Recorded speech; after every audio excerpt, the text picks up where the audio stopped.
నీ వాక్యము ద్వారా మా హృదయాలను లార్డ్ స్టిర్ అవర్ హార్ట్స్, ప్రార్థించుట కొరకు మా హృదయాలను మీరు రేపండి ప్రభా. ఇంకా యుక్తంగా ఎలా ప్రార్థించాలో మాకు నేర్పించండి.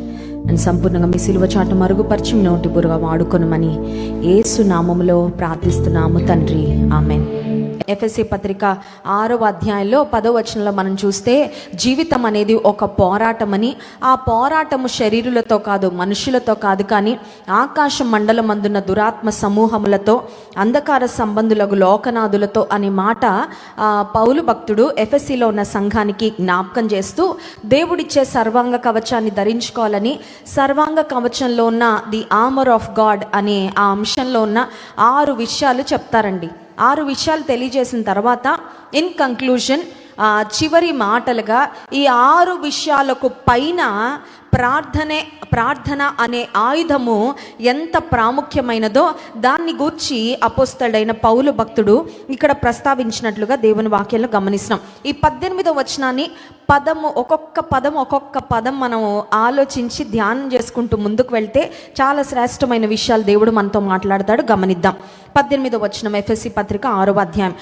ఆత్మ వలన ప్రతి సమయమందును, ఎట్ ఆల్ టైమ్స్, అన్ని సమయాల యందు. ప్రార్థనకు ఒక మంచి సమయం ఏదన్నా ఉందా చెప్పాలి, మంచి ముహూర్తం.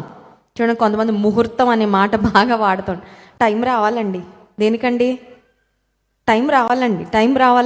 మంచి టైం చూసి పెడతామండి పెళ్ళి. మంచి టైం చూసి కొట్టాలండి కొబ్బరికాయ. మంచి టైం చూసి పలానా షాప్ ఓపెన్ చేయాలండి. ముహూర్తం. చాలామంది మంచి టైం కొరకు ఎదురు చూస్తూ ఉంటారు, కానీ ప్రార్థించడానికి ఒక మంచి సమయం ఏదన్నా ఉందా అంటే every time is a good time to pray. అన్ని సమయాలలో ప్రార్థన చేయొచ్చు. ప్రార్థన చేయడానికి ప్రతి సమయము మంచి సమయమే. దేవుని నామానికి మహిమ కలుగును గాక. Hallelujah. There is no right time or wrong time. ఇది సరైన సమయం అండి. ఈ సమయంలోనే మీకు లైన్ అందుతుంది పరలోక రాజ్యానికి. వేరే సమయాల్లో లైన్లు కొంచెం బాగా బిజీగా ఉంటాయి. ఆదివారం అందరూ సంఘాలకు వెళ్ళిపోతూ ఉంటారు, అందరూ ప్రార్థన చేస్తూ ఉంటారు కాబట్టి ఆదివారం శుక్రవారం లైన్లు చాలా బిజీగా ఉంటాయి. లేదంటే పగల టైంలో లైన్లు బిజీగా ఉంటాయి. అర్ధరాత్రి సమయంలో అలా లేదండి. అట్ ఆల్ టైమ్స్, అన్ని సమయాలలో మనం ప్రార్థన చేయవచ్చు. పౌలు శీలలను గురించి మనం గమనించినట్లయితే అపోస్తల కార్యగ్రంథము 16వ అధ్యాయము 25వ వచనంలో వారు ఏ సమయంలో ప్రార్థించారో అక్కడ ఉంది చూడండి. అపోస్తల కార్యగ్రంథం 16:25. అయితే అర్ధరాత్రి వేళ పౌలును శీలయు దేవునికి ప్రార్థించుచు కీర్తనలు పాడుచు ఉండిరి. దేవుని నామానికి మహిమ కలుగును గాక. హల్లెలూయా. అర్ధరాత్రి కూడా ప్రార్థన చేయొచ్చా?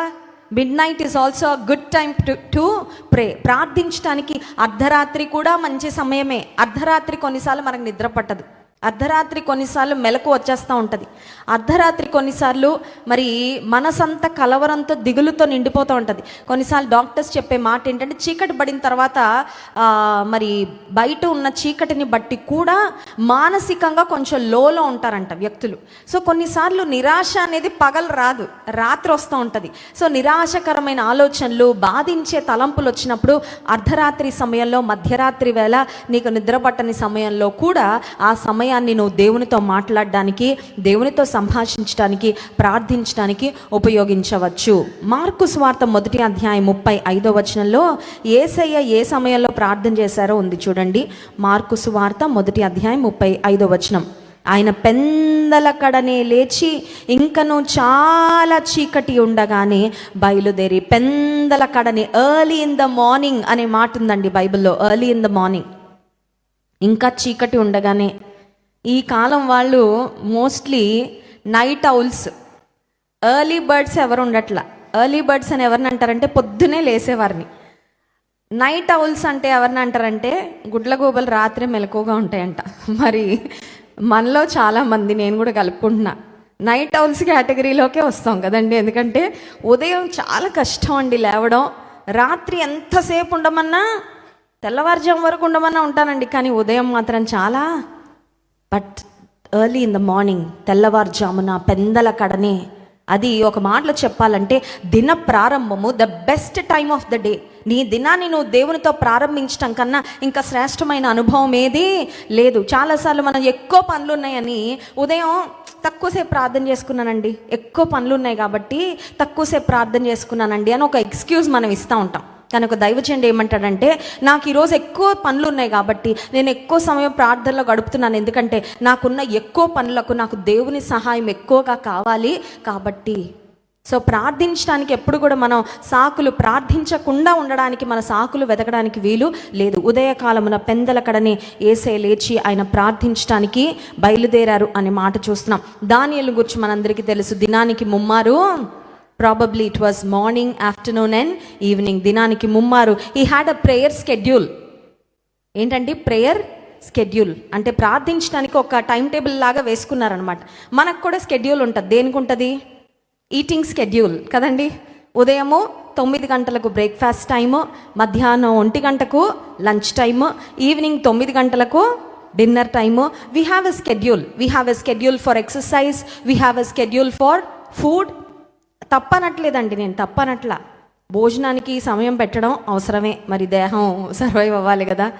ఆ తర్వాత చాలా విషయాలకు, వ్యాయామానికి స్కెడ్యూల్ పెట్టుకుంటూ ఉంటాం, ప్రతిరోజు ఈ టైంకి ఎక్సర్సైజ్ చేయాలి. But do we have a schedule for prayer?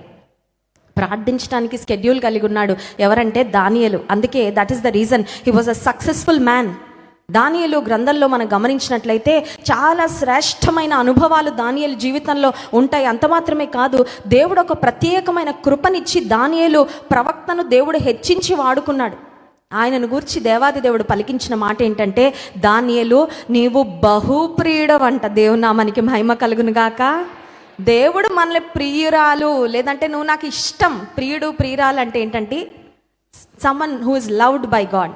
దేవుడు దానియేలును ప్రియుడవయ్యా, దానియేలు నువ్వు నాకు ప్రియుడవు అనలా, బహుప్రియుడవు, నీకు శుభమవునుగాక అనే మాటలు దానియేలు గ్రంథంలో మనం చూస్తుంటే నిజంగా నాకు చాలా ఇట్ ఎక్సైట్స్ మీ.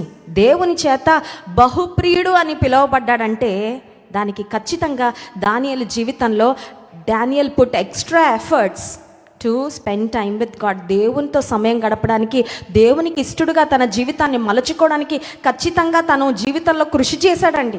కొన్నిసార్లు మనం అనుకుంటా ఆత్మీయ జీవితంలో ఆటోమేటిక్గా ఆటోమేటిక్గా ఎవరైనా ఎదుగుతారండి?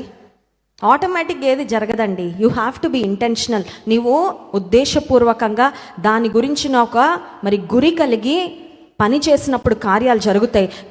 Daniel had a schedule for prayer. దానియేలు తన జీవితంలో ప్రార్థన కొరకు సమయాన్ని వెచ్చించి, కేటాయించి, తనకున్న ఉన్నతమైన బాధ్యతల్లో దేవునికి తన సమయాన్ని వెచ్చించిన వ్యక్తిగా చూస్తున్నాం. లూకా సువార్త 6వ అధ్యాయం 12వ వచనంలో యేసుక్రీస్తు ప్రభువారిని గుర్చిన మరొక మాట గమనిస్తాం చూడండి. లూకా 6:12 ఆ దినముల యందు ఆయన ప్రార్థన చేయుటకు కొండకు వెళ్ళి దేవుని ప్రార్థించుట యందు రాత్రి గడిపెను. దేవుని నామానికి మహిమ కలుగును గాక. హల్లెలూయా. ప్రార్థించుట యందు రాత్రి అంటే ఒక మాటలో చెప్పాలంటే త్యాగం చేయాలి. రాత్రి ప్రార్థనలో గడపాలంటే ఏం త్యాగం చేయాలి? నిద్ర త్యాగం. కొన్నిసార్లు భోజనం త్యాగం, నిద్ర త్యాగం మనకు చాలా పెద్ద త్యాగాలుగా కనబడుతూ ఉంటాయి కదండి. ఉపవాస ప్రార్థన, ఉపవాసం ఉందామన్నప్పుడే ఎన్ని వాసనలు వస్తాయో కదండి. పక్కింటి వాళ్ళు ఆ రోజే చేసుకుంటారు బిర్యానీ. ఎగ్జాక్ట్ ఉపవాసము అప్పుడే ఏదో యాడ్ వస్తుంది యూట్యూబ్లో, ఆ జొమాటో యాడ్, మీకు బిర్యానీ అని అలాగా డిష్ తెరిచి ఇలా చూపిస్తూ ఉంటే అబ్బా ఉపవాసం ఉండి ఎంత మిస్. ఎప్పుడు రాని నిద్ర కొన్నిసార్లు ఈరోజు రాత్రి నేను దేవునితో ప్రార్థనలో సమయం గడుపుదామని తీర్మానం తీసుకున్నప్పుడే అప్పుడే వస్తుంది. యేసుక్రీస్తు ప్రభువారు ఏం చేశారంటే ఆయన రాత్రి ప్రార్థించుట యందు రాత్రి గడిపారు అనే మాట. ఇంకొక మాట చూసుకొని ముందుకు వెళ్ళిపోదాం. 5వ కీర్తన 3వ వచనం చూడండి. 5వ కీర్తన 3వ వచనం. యెహోవా ఉదయమున నా కంఠస్వరము నీకు వినబడును. ఉదయమున నా ప్రార్థన నీ సన్నిధిని సిద్ధము చేసి దేవుని నామానికి మహిమ కలుగును గాక. హల్లెలూయా. దావీదు చెప్తున్న మాటలండి ఇవి. దావీదు గొప్ప ఆరాధికుడు, గొప్ప ప్రార్థనా పరుడు కూడా. He was also a great man of prayer. He was a man of faith. He was a man who worshipped God with all his heart. He was also a man of prayer. ఇప్పుడు దావీదు ఏమంటున్నాడంటే నా స్వరం ప్రతి ఉదయం నీకు వినపడుతుందయ్యా. Doctors కూడా ఒక మాట చెప్తారు, ఏమనంటే మానసికంగా ఆరోగ్యంగా ఉండాలంటే ప్రతిరోజు మనం ప్రేమించిన వారితో కాసేపైనా మాట్లాడాలంట. మనం ప్రేమించిన వారితో కాసేపైనా వాళ్ళ స్వరం మనం వింటే అది మనకి ఒక రకమైన మానసికమైన ఒక ఉపశమనాన్ని ఇస్తుంది అని డాక్టర్స్ కూడా చెప్తా ఉన్నారు. ఇక్కడ దావీదు అంటున్నాడు, ప్రతిదినం నా స్వరం నీకు, I will not miss my prayer every morning. దేవా, ప్రతిరోజు ఉదయము నా స్వరం నీకు వినపడకుండా నేను వేరే పనులు పెట్టుకొని వేరే వాటిలో బిజీ అయిపోయి నీకు నేను దూరము అవ్వను. నా స్వరం నీకు వినపడుతుంది. అంత మాత్రమే కాదు, సెకండ్ లైన్లో చూడండి, చాలా ఆసక్తికరమైన మాట. ఉదయమున నా ప్రార్థన నీ సన్నిధిని సిద్ధము, I will prepare myself to pray. కొన్నిసార్లు ప్రార్థన ఎలా ఉంటుందంటే మోకరించి టకటక టకటక టకటక ఒక ప్రార్థన ఉంటుందండి మనకి. ఆ ప్రార్థన ఏంటంటే మనకు మైండ్తో చేయం, అసలు మైండ్ పెట్టక్కర్లే, ఎందుకంటే అది కంఠస్థం అయి ఉంటుంది. ఒక ప్రార్థన పడుకునే ముందు లేకపోతే ఉదయం లేవగానే ర్యాండమ్గా ఫాస్ట్ వచ్చేసి అయిపోతుంది.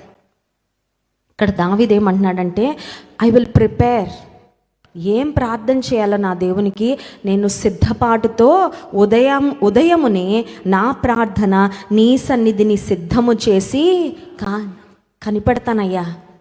అంటే దావీదు దేవుని సన్నిధిని ఎంత వాల్యూ చేశాడో ఒక్కసారి గమనించండి.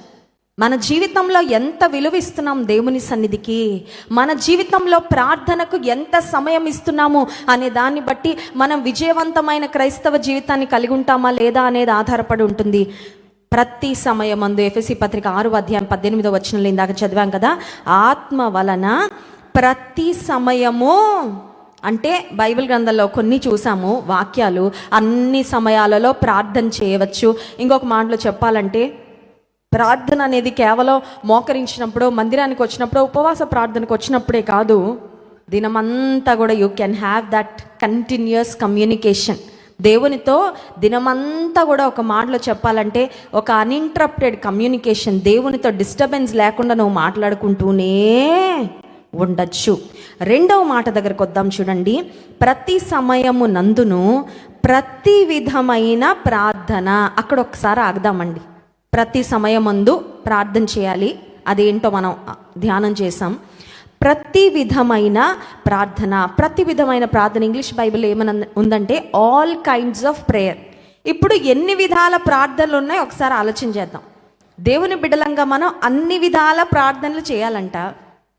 ఎన్ని విధాల ప్రార్థనలు ఉన్నాయి కొన్ని చెప్తాను, మీకు అవకాశం ఉంటే రాసుకోండి, అవి ఖచ్చితంగా మీకు ఉపయోగపడతాయి. మొట్టమొదటిది ఇండివిజువల్ ప్రేయర్, వ్యక్తిగతమైన ప్రార్థన. వ్యక్తిగతమైన ప్రార్థన మనందరం చేసుకుంటూనే ఉంటాం. రెండవదిగా మనం చూసినట్లయితే గ్రూప్ ప్రేయర్. గ్రూప్ అంటే నువ్వు ఒక్కదానివే కాకుండా ఇంకొకళ్ళు యాడ్ అయినా, ఎక్కడ 2-3 ఆయన నామమున కూడి ఉంటారో వారి మధ్యలో ఉంటాను దేవుడు వాగ్దానం చేశారు. సో నీ ఒక్కడివే కాకుండా మరొకరితో, 2-3, 10 మందితో, ఏ స్థలంలో అయినా పర్వాలేదు, యేసు నామమున ప్రార్థన చేసినప్పుడు, దట్ ఈస్ గ్రూప్ ప్రేయర్.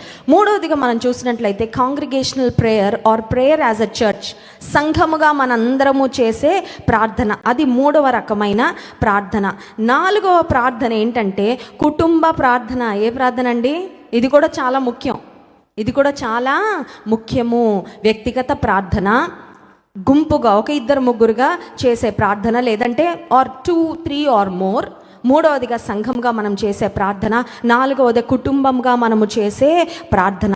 ఐదవదిగా మౌన ప్రార్థన. ఏంటి చెప్పండి? అరవక్కర్లా, నీ స్వరం కూడా వినపడక్కర్లా, పెదాలు కూడా కదలక్కర్లా, బట్ యూ కెన్ సైలెంట్లీ, రహస్యముగా, ఒకవేళ ఎవ్వరికి అసలు అర్థం కాకపోవచ్చు నువ్వు ప్రార్థన చేస్తున్నావు. చూడండి, కొన్నిసార్లు ఇంటర్వ్యూలో లైన్లో నిలబడి ఉంటాం, గట్టిగా ప్రార్థన చేయడానికి అవకాశం, కానీ మనసులో చేసుకుంటాం, ప్రవ్వా వెళ్ళబోతున్నానయ్యా, నాకు సహాయము, అధికారి దృష్టిలో నేను దయ పొందడానికి నువ్వు సహాయము చేయి. మౌనంగా చేసే ప్రార్థన. ఆ తర్వాత 6వ ప్రార్థన కేకలతో చేసే ప్రార్థన, లౌడ్ ప్రేయర్, బిగ్గరగా చేసే.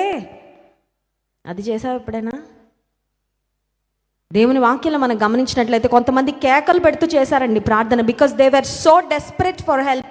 బహుశా యేసయ్య ఆ దారిలో వెళ్ళిపోతూ ఉన్నప్పుడు ఆయనకి వారి స్వరం వినబడాలని ఎలుగెత్తి స్వరం ఎత్తి చేసిన వారు కొంతమంది అయితే, మరి కొంతమంది వారిపైన ఆయన కనుదృష్టి పడాలని, ఫర్ ఎగ్జాంపుల్ బర్తిమయి, దావీదు కుమారుడా నన్ను కరుణించని బిగ్గరగా కేకలు వేశాడంట. కేకలు వేస్తూ చేసే ప్రార్థన కొన్నిసార్లు ప్రక్క వారికి ఆక్వర్డ్గా ఉంటుంది, కొన్నిసార్లు ప్రక్కవారు మన మీద మరి కొంచెం చిన్న చూపు చూడడానికి కూడా అవకాశం కల్పిస్తాం కొన్నిసార్లు కేకలు పెడుతూ చేసేటప్పుడు. But God values every kind of prayer. నువ్వు ఒకవేళ నీ ఉన్న కండిషన్ బట్టి, నీ ఉన్న స్థితిని బట్టి నువ్వు కేకలు వేస్తూ చేసిన ఆ ప్రార్థన కూడా దేవుడు గుర్తిస్తాడు, ఆ ప్రార్థనకు కూడా జవాబిస్తారు. కేకలు వేస్తూ లేదంటే బిగ్గరగా చేసే ప్రార్థన 6వ రకం. 7వ రకమైన ప్రార్థన మోకరించి చేసే ప్రార్థన. అది కూడా చాలా ముఖ్యం. ఎందుకంటే ఒక వయసు వచ్చాక మోకాళ్ళు అరిగిపోయాక అవకాశం ఉండదేమో. అందుకని అవకాశం ఉన్నప్పుడే మనం ఏం చేయాలండి, సద్వినియోగపరచుకోవాలి. మోకాళ్ళ ప్రార్థన. 8వది వాకింగ్ ప్రేయర్. ఏంటండి, నడుస్తూ చేసే ప్రార్థన, ప్రేయర్ వాక్. చాలామందికి ఉదయకాల సమయంలో వాక్ చేసే అవకాశం ఉంటుంది, అలవాటు ఉంటుంది. పార్క్కి వెళ్ళి అటు ఇటు ప్రకృతి అందాలన్నింటినీ చూసుకుంటూ, లేకపోతే ఇంకేదేదో ఆలోచించుకుంటూ టైం వేస్ట్ చేయడం కన్నా యాజ్ యూ వాక్ జస్ట్ ప్రే. నడుస్తూ ఉండగా ప్రార్థన చేయండి. లేదంటే మీ ఇంటి నుండి ఒక పార్కుకు, లేదంటే మీ ఇంటి నుండి మీ కాలనీ అంతట్లో తిరిగేటప్పుడు ఏ ఇల్లు దాటి వెళ్తూ ఉంటారో ఆ ఇంటి కోసం ప్రార్థన చేయండి. ప్రభా ఇంటిని రక్షించయ్యా, ఇంట్లో ఉన్నవారు నేను తెలుసుకోవడానికి సహాయం చేయి, ఇదిగో ఈ కుటుంబం కొరకు ప్రార్థన చేస్తా. As you walk you can pray. Prayer walk 8వ రకం. 9వది గ్రోనింగ్ ప్రేయర్. మూల్గులతో చేసే. కొన్నిసార్లు మోకరిస్సంగానే మాటలు రావండి, అది అనుభవపూర్వకంగా మనకు తెలుస్తుంది. కొన్నిసార్లు జీవితము, హృదయం చాలా భారభరితంగా ఉన్నప్పుడు, వేదనతో ఉన్నప్పుడు మూల్గులు తప్ప మాటలు రావు. కానీ మూల్గులతో కూడా నువ్వు ప్రార్థన చేయవచ్చు. నీ మూల్గులు కూడా దేవుడు అర్థం చేసుకొని దేవుడు నీ ప్రార్థనకు జవాబిస్తాడు. That is 9th prayer. 9వ రకమైన ప్రార్థన గ్రోనింగ్ ప్రేయర్, మూల్గులతో చేసే ప్రార్థన. 10వ రకమైన ప్రార్థన ఎలోక్వెంట్ ప్రేయర్. మైండ్ బాగా యాక్టివ్గా ఉంది, షార్ప్గా ఉన్నావు, బాగా పట్టుదలగా ఉన్నావు ప్రార్థన చేయాలని, పదాలు తన్నుకొచ్చేస్తూ ఉంటాయి దేవుని స్తుతించాలంటే. అది కూడా దేవునికి ఇష్టమేనండి, అది కూడా దేవుడేం ప్రక్కన పెట్టడు. Eloquent prayer. కొన్నిసార్లు చక్కగా మంచి పదాలతో నువ్వు చేసే ప్రార్థన, అది కూడా ఆయనకి ఇష్టమైన ప్రార్థన. ఒక్కోసారి మాటలు రానప్పుడు, వేదన నిండిపోయినప్పుడు మూల్గులతో చేసే ప్రార్థన ఎంత చక్కగా దేవుడు వింటారో, ఎలోక్వెంట్ ప్రేయర్ కూడా దేవుడు అంతే చక్కగా వింటారు. And then short prayers. ఇవి కూడా ఏం తక్కువ కాదండి. కొన్నిసార్లు చిన్న మాటలతోనే ప్రార్థన చేస్తాం, కానీ ఆ చిన్న మాటలతో షార్ట్ ప్రేయర్స్ కూడా దేవుని దృష్టిలో స్వీట్ ప్రేయర్సే. దేవుని నామానికి మహిమ కలుగును గాక. హల్లెలూయా. ఎప్పుడు పెద్దగా ప్రార్థన చేయాలి అనే దేవుడు చూడరు, కానీ నువ్వు ఏ హృదయంతో ప్రార్థన చేస్తున్నావో అది దేవుడు గమనిస్తాడు. More than the words, our heart and intentions matter. So మంచిగా సుదీర్ఘంగా చేసే ప్రార్థనలు దేవునికి ఇష్టమైన ప్రార్థనలే. కానీ కొన్నిసార్లు క్లుప్తంగా నీ ఉన్న స్థితిని బట్టి నువ్వు చేసే ప్రార్థనలు కూడా దేవునికి ఇష్టమైన ప్రార్థనలు. ఆ ప్రార్థన కూడా దేవుడు వింటారు. 12వదిగా ఫర్వెంట్ ప్రేయర్. పట్టుదలతో చేసే ప్రార్థన, కాన్స్టెంట్ ప్రేయర్. ఆ తర్వాత ప్రార్థన విసుగక చేసే. పట్టుదల ఉందా ప్రార్థనలో? పట్టుదల కలిగి చేసే ప్రార్థన, విసుక్కోకుండా, విసిగిపోకుండా దేవుని సన్నిధిలో చేసే ప్రార్థన. అండ్ ఫైనలీ కన్నీటి ప్రార్థన. కన్నీటితో చేసే.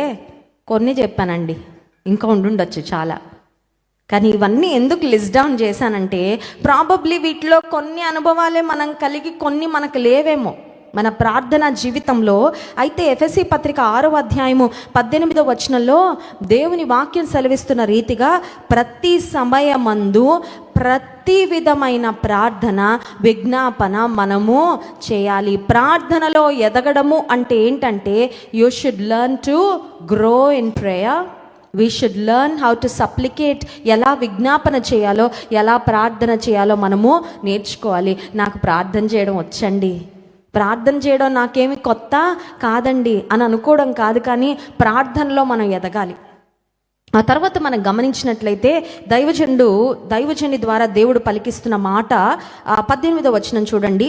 ప్రతి విధమైన ప్రార్థనను, విజ్ఞాపనను చేయుచు ఆ విషయమై సమస్త పరిశుద్ధుల నిమిత్తమును పూర్ణమైన.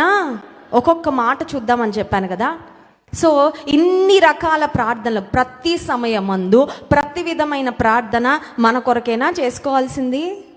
మా కొరకేనండి, నా కోసం, నా కుటుంబం కోసం. చాలాసార్లు మన ప్రార్థనలు సెల్ఫిష్గా ఉంటాయి, చాలా స్వార్థపూరితమైన ప్రార్థనలుగా ఉంటాయి. కానీ ఇక్కడ వాక్యంలో మనం హెచ్చరింపబడుతున్నాం, సమస్త పరిశుద్ధుల నిమిత్తము, ఫర్ ఆల్ ద సెయింట్స్. ఇక్కడున్న మనందరం యేసే రక్తం చేత కొనబడిన వారం, మనందరం దేవునిలో ఒక కుటుంబం అండి.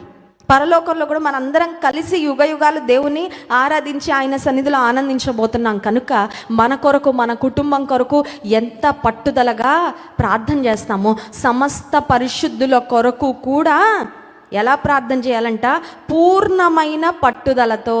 మన కోసం ఎంత పట్టుదలగా ప్రార్థన చేస్తామో, ఒకవేళ నీతోటి విశ్వాసి, నీతోటి సహోదరుడు, సహోదరి శ్రమలో ఉన్నప్పుడు, వారి పరిస్థితి నీవు గమనించినప్పుడు, వారి కొరకు కూడా సమస్త పరిశుద్ధుల కొరకు పూర్ణమైన పట్టుదలతో విజ్ఞాపన చేయుచు మెలకువగా ఉండుడి.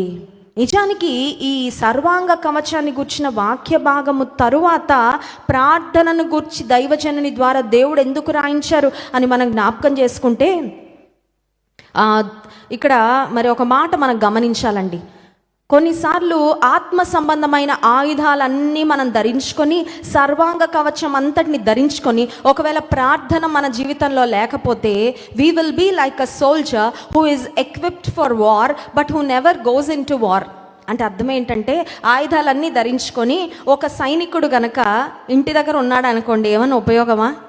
ఆయుధాలన్నీ వాడడం వచ్చు, ఆయుధాలన్నీ వేసుకున్నాడు, కానీ యుద్ధ భూమికి వెళ్ళడం లేదు. He is not going entering in to the battle ground. అలాంటప్పుడు అతను సైనికుడైనంత మాత్రాన, అతని దగ్గర ఆయుధాలు ఉన్నంత మాత్రాన, వాటిని ధరించుకున్నంత మాత్రాన ఎటువంటి ప్రయోజనము లేదు. అయితే విశ్వాస జీవితంలో ఇదొక ఆత్మీయమైన పోరాటము గనుక మనకు దేవుడిచ్చిన ఆత్మ సంబంధమైన ఆయుధాలన్నిటినీ మనము ధరించుకొని ప్రార్థన చేయుట అంటే ఏంటంటే, you are going in to the battle. ప్రార్థనలో నీవు పోరాడి ఆ ప్రార్థనలకు నీవు జవాబును పొందుకోబోతున్నావు. కనుక పైన ప్రార్థన పనిచేయదు. కొన్నిసార్లు మన ప్రార్థనలు ఎలా ఉంటాయంటే, పైన ప్రార్థనలు ఏదో చేయాలి కాబట్టి ప్రార్థన, ఏదో అలవాటు అయిపోయింది కాబట్టి ఆ సమయానికి మోకరించి ఇంటిలో నుండి బయటకు వెళ్ళేటప్పుడు ఒక 2 నిమిషాలు ఆ చెప్పుల స్టాండ్ దగ్గర ఆగి 2 నిమిషాలు చేసుకునే ప్రార్థన, అది కాదండి. Not just praying as a habit, ఏదో పైన చేసే ప్రార్థన కాదు. పట్టుదలతో నీవు నేను ప్రార్థన చేయాలి. ఇక్కడ దైవజనుడు సమస్త పరిశుద్ధుల కొరకు ప్రార్థన చేయండి అనే మాట చెప్తూ 19-20 వచనాల్లో నా కొరకు కూడా ప్రార్థన చేయండి అని ఎఫెసులో ఉన్న సంఘాన్ని దైవజనుడు అడిగినట్లుగా, రిక్వెస్ట్ చేసినట్లుగా మనం చూస్తున్నాం. చూడండి 19వ వచనం. మరియు నేను దేని నిమిత్తము రాయబారినై సంకెళ్లలో ఉన్నానో ఆ సువార్త మర్మమును ధైర్యముగా తెలియచేయుటకు నేను మాటలాడ నోరు తెరిచినప్పుడు దానిని గూర్చి నేను మాటలాడవలసినట్లుగా ధైర్యముతో మాటలాడుటకై వాక్శక్తి నాకు అనుగ్రహింపబడునట్లు నా నిమిత్తము పూర్ణమైన పట్టుదలతో విజ్ఞాపన చేయుచు మెలకువగా. దేవుని సువార్త ప్రకటిస్తున్నందుకు దైవజనుడైన పౌలు భక్తుడు సంకెళ్లలో బంధించబడ్డాడు. He was in chains. బంధించబడిన దైవజనుడు నా కొరకు ప్రార్థన చేయండి అని అడుగుతూ, యాక్చువల్గా మన ఎక్స్పెక్టేషన్ ప్రకారం ఏం అడగాలంటే, ఈ సంఖ్యల నుండి త్వరగా దేవుడు నన్ను విడిపించాలని, నేను క్షేమంగా మీ మధ్యలోకి మళ్ళీ వచ్చేయాలని నా కొరకు ప్రార్థన చేయండి. He was not asking to pray for his protection. He was not asking to pray for his comfort. He was not asking to pray for his release. సంఖ్యల నుండి విడిపించబడాలని ప్రార్థన చేయాలి అని అడగడం లేదు. నేను క్షేమంగా ఉండాలి, నా ప్రాణం పోకుండా ఉండాలి, నా కొరకు ప్రార్థన చేయండి అని అడగడం లేదు. నేను ఈ ఇబ్బందికరమైన పరిస్థితుల నుండి కొంచెం సౌకర్యవంతమైన పరిస్థితుల్లోకి దాటాలని కోరుకుంటున్నాను, నా కొరకు ప్రార్థన చేయండి అని దైవజనుడు అడగడం లేదు. కానీ ఏ సువార్త కొరకు నేను రాయబారినిగా ఉన్నాను? I'm N ambassador for the gospel. చూడండి, కొన్ని యాడ్స్ ఉంటాయి, కొన్ని యాడ్స్ మనం గమనిస్తూ ఉంటే కొన్ని బ్రాండ్స్కు కొంతమంది బ్రాండ్ అంబాసిడర్స్గా ఉంటారండి. అంటే కొన్ని వస్తువులు లేదంటే కొన్ని ప్రోడక్ట్స్ను వాటిని మార్కెట్లో అడ్వర్టైజ్ చేయడానికి కొంతమంది సెలబ్రిటీలను తీసుకొని వారు చెప్తారనమాట. ఏమనంటే, నేను కూడా ఈ వస్తువును వాడాను, నాకు ఇది బాగా ఉపయోగపడింది, మీరు కూడా దాన్ని. ఇప్పుడు దైవజనుడు దేనికి రాయబారిగా ఉన్నాడు? Who was he representing in the world? ఎవరిని మరి ప్రపంచానికి చూపించే వ్యక్తిగా, దేనికి రాయబారిగా ఉన్నాడు పౌలు భక్తుడు అంటే? సువార్తకు రాయబారిగా. His goal, his motive, his intention is to preach and proclaim the gospel. సువార్త ప్రకటించడమే ఆయన ధ్యేయము, సువార్త ప్రకటించడమే ఆయన జీవిత లక్ష్యము, ఆయన జీవిత గురి. ఇప్పుడు సంఖ్యలలో ఉండి సంఘాన్ని రిక్వెస్ట్ చేస్తున్నాడు. ఏమనంటే, ఏ సువార్త కొరకు నేను ఈ సంఖ్యలలో ఉన్నానో ఆ సువార్త నేను ధైర్యంగా ప్రకటించాలని నా కొరకు మీరు ప్రార్థన మేము కూడా మాటి మాటికి చెప్తా ఉంటామండి ప్రకటనల్లో, దైవజనులు అక్కడికి వెళ్తున్నారు, ఇక్కడికి వెళ్తున్నారు, సువార్త సభలు ఆ ప్రాంతంలో ఉన్నాయి, ఈ ప్రాంతంలో ఉన్నాయి, దయచేసి ప్రార్థన చేయండి అని ఎందుకు అడుగుతున్నామంటే, సువార్త ప్రకటించేది బహుశా మేమై ఉండొచ్చు, కానీ ఆ సువార్త ప్రజల హృదయాల్లో పనిచేయాలంటే దాని వెనకాల ప్రార్థన సహకారం చాలా అవసరము. ఇక్కడ దైవజనుడైన పౌలు భక్తుడు అదే అడుగుతున్నాడు, నేను ధైర్యంగా సువార్త ప్రకటించాలని నా కొరకు ప్రార్థన చేయండి అనే మాట దైవజనుడు అడుగుతున్నట్లుగా మనం గమనిస్తా ఉన్నాం. చాలాసార్లు మన పరిస్థితి ఏంటంటే, we don't struggle in prayer but we struggle to pray. ప్రార్థన చేయడమే పెద్ద స్ట్రగుల్ మనకి. అర్థమవుతుందండి. ఎన్ని పాటలు పాడాలో, ఒక్కరోజు 1 గంట సేపు మోకాళ్ళ మీద ఉండాలంటే చాలా స్ట్రగుల్ అయిపోతాం. ఎందుకంటే ఎన్నో పనులండి, అదేంటో తెలియదండి. ప్రార్థన చేద్దాం అనుకున్నప్పుడే లేని పనులన్నీ గుర్తొస్తాయి. Sometimes we struggle far to pray rather than struggle in prayer. దేవుని వాక్యంలో మనం గమనించినట్లయితే ఎపఫ్రా అనే దైవ సేవకుని గురించి ఒక మాట వ్రాయబడింది చూడండి. కొలస్సీ సంఘంలో దేవుని సేవకుడుగా ఉన్న ఎపఫ్రా అనే దైవజనుడు ఆ సంఘము కొరకు ప్రార్థనలో పోరాడినట్లుగా మనం దేవుని వాక్యంలో గమనిస్తూ ఉన్నాం. చూడండి, కొలస్సీ పత్రిక 4వ అధ్యాయము 12వ వచనం. మీలో ఒకడును క్రీస్తు యేసు దాసుడునైన ఎపఫ్రా మీకు వందనములు చెప్పుచున్నాడు. మీరు సంపూర్ణులను, ప్రతి విషయములో దేవుని చిత్తమును గూర్చి సంపూర్ణాత్మ నిశ్చయత గలవారునై నిలకడగా ఉండవలెనని ఇతడెల్లప్పుడూ మీ కొరకు తన ప్రార్థనలలో పోరాడుచున్నాడు. దేవుని నామానికి మహిమ కలుగును గాక. He is struggling in prayer not for himself but for the saints. సంఘంలో ఉన్న దేవుని ప్రజలు, దేవుని బిడ్డలు ఆత్మలో బలవంతులుగా ఉండాలని, సంపూర్ణులుగా దేవుని చిత్తాన్ని గ్రహించి సాగాలని వారి కొరకు ప్రార్థనలో పోరాడుతున్న, ఒక మాటలో చెప్పాలంటే he was a warrior of Christ. క్రీస్తు ప్రభులో ఒక నమ్మకమైన సైనికుడుగా, నమ్మకమైన యోధుడుగా ఎపఫ్రా మనకు కనబడుతూ ఉన్నాడు. చాలాసార్లు మన జీవితంలో ప్రార్థన చేయడానికే స్ట్రగుల్ అయిపోతున్నాం. ఇక ప్రార్థనలో స్ట్రగుల్ అయ్యే స్థాయికి ఎప్పుడు ఎదుగుతామండి? యేసుక్రీస్తు ప్రభు ఒక మాట అన్నారు, ఏమనంటే, నా మందిరము సమస్త అన్యజనులకు ప్రార్థనా మందిరం అనబడును. My house shall be called as a house of prayer. This is a house of worship. దేవుని మందిరము ఆరాధనా స్థలము. అబ్సల్యూట్లీ రైట్, దానిలో ఏ సందేహం లేదు. ఇక్కడ దేవుని సన్నిధికి ఆరాధన, స్తుతి, ధూపం వలె చేరుతుంది, అందులో ఎలాంటి సందేహం లేదు. ఇక్కడ దేవుని సన్నిధిలో స్వచ్ఛమైన వాక్యము, మన జీవితాలను సరిచేసే, స్థిరపరిచే వాక్యం అందించబడుతుంది. శ్రేష్టమైన వాక్యాహారం పొందుకునే స్థలం, అందులో ఏ సందేహం లేదు. కానీ యేసయ్య ప్రత్యేకంగా ప్రస్తావిస్తూ ఆయన మందిరము ప్రార్థనా మందిరము, house of prayer. My house shall be called as a house of prayer. దేవుని మందిరానికి వస్తున్న మనము ప్రార్థన, విజ్ఞాపనలు, యాచనలు దేవుని సన్నిధిలో, మనల్ని దేవుడు రాజులైన యాజక సమూహంగా చేశాడు కదండి. We are called as a royal priesthood. రాజులైన యాజక సమూహం. చీకట్లో ఉండే ఆశ్చర్యకరమైన తన వెలుగులోనికి మనల్ని పిలుచుకొని రాజులైన యాజక సమూహం. యాజకులు అంటే ఎవరు? ప్రజల కొరకు దేవుని సన్నిధిలో విజ్ఞాపన చేసేవారు. If God is counting you and I as a priest, as a priesthood, యాజక సమూహంగా నిన్ను నన్ను దేవుడు చేర్చాడంటే మనకు ఒక ధర్మం ఉందండి. మనం చేయవలసిన పని ఒకటి ఉంది. ఏంటా పని? దేవుడు నాకు ఉన్నాడండి, ఏం పర్వాలేదు అని ఓవర్ కాన్ఫిడెంట్గా వెళ్ళిపోవడం కాదు. ఒక దైవజనుడు ఏమంటాడంటే, if you are not praying enough, that means you are over confident on your own abilities. నీకున్న సామర్థ్యం మీద, నీకున్న బలం మీద, నీకున్న తెలివితేటల మీద, నీకున్న వనరుల మీద, నీకున్న రిజర్వ్స్ మీద, డబ్బు మీద, నీ వెనకాల ఉన్న వ్యక్తుల మీద నీకు ఎక్కువ నమ్మకం ఉంది కాబట్టి కాన్ఫిడెన్స్ ఎక్కువైపోయి నాకు దేవుడు అంతగా అవసరం లేదని నువ్వు ప్రార్థన చేయడం లేదేమో అంటాడు ఒక దైవజనుడు. నిజమే కదా? Sometimes we are too over confident that we do not lean on God in prayer. ప్రార్థనలో దేవుని మీద ఆనుకోలేకపోవడానికి మన మీద ఉన్న ఓవర్ కాన్ఫిడెన్సే కారణం. మన మీద మనకున్న ఓవర్ కాన్ఫిడెన్స్ వల్లే చాలాసార్లు నష్టపోతున్నాం. అవునా కదండి? ఓవర్ కాన్ఫిడెన్స్ పనిచేయదండి. క్రైస్తవులకు, దేవుని బిడ్డలకు ఉండాల్సింది గాడ్ కాన్ఫిడెన్స్. దేవుని నామానికి మహిమ కలుగును గాక. హల్లెలూయా. కొందరు గుర్రములను బట్టి, రథములను బట్టి అతిశయిస్తారు. మనమైతే మన దేవుడని యెహోవా యందు అతిశయపడదు. We put our trust in the Lord. Some trust in chariots and horses. నీవు నేను ప్రార్థనలో పోరాడే వారముగా ఉండాలి. ఎపఫ్రా అనే దైవజనుని గూర్చి మరి పౌలు భక్తుడు చాలా ధైర్యంగా చెప్తున్నాడు, ఆయన మీ అందరి కొరకు దేవుని సన్నిధిలో ప్రార్థనలో, ప్రియమైన తల్లి నీ బాధ్యత ఏంటో తెలుసా? నీ పిల్లల కొరకు దేవుని సన్నిధిలో పోరాడాలి.